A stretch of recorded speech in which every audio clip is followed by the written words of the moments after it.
This Sunday, we have another two of these very popular summer hymn suggestions, and they both have interesting stories behind them. On the way in, we will be singing hymn number 412, Earth and All Stars.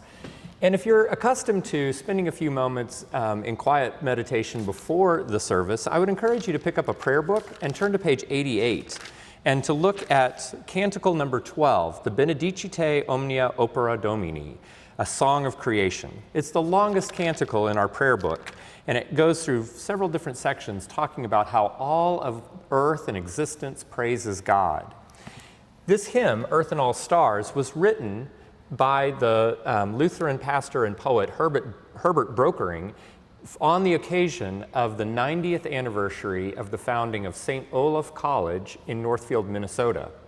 And he intentionally wrote it as sort of a modern day take on that canticle, the Benedicite, and the idea that everything that exists praises God.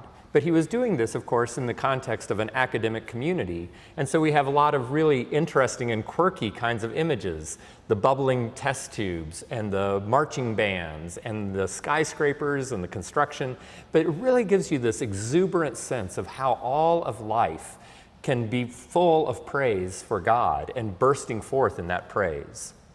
The very talented composer, David N. Johnson, whose career spanned most of the 20th century, then wrote this marvelous tune to these words specifically.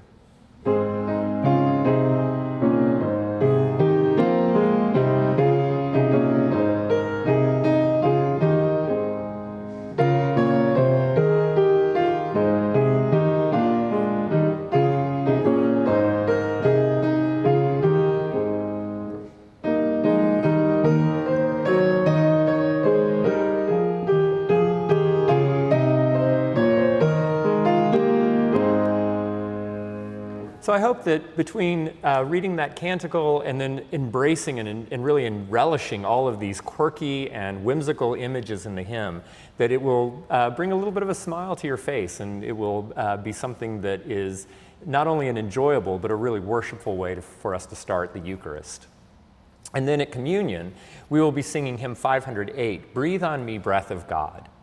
This is a text that was written in the late 19th century, about 1870, as an ordination hymn. It was written, and if you read it, you can really see how it is using language about the ordination of priests, and yet it is also about our own vocation as Christians. And then right after the turn of the century, about 35, 40 years after the hymn was composed, this tune was written specifically for these words, and the title of the tune, Nova Vita, New Life, very much picking up on the text that the composer was setting. It entered the American Episcopal Church hymnody very quickly and like wildfire became extremely popular and was in the 1916 hymnal and then the 1940 revision.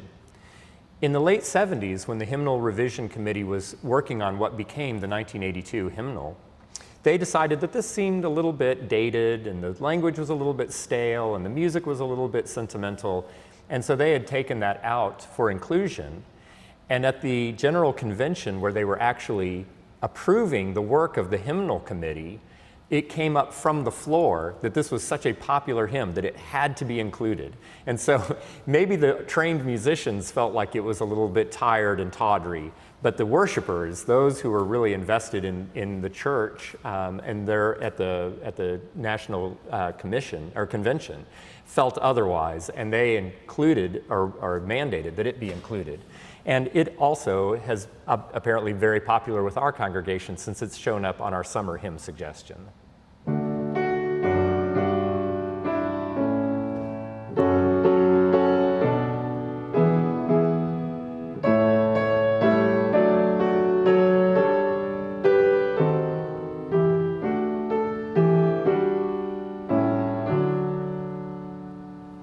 So I hope that, again, at communion, as we're thinking about our own vocation and as we are nourished with the body and blood of Christ, that you also have a chance to sing what has been, all through the 20th century, one of the most popular hymns among Episcopal congregations. And of course, we have a lot of other great music in store for you. And as we're transitioning from summer into fall, we hope that you will spend some time worshiping with us and find that new life among us here at St. John's Cathedral.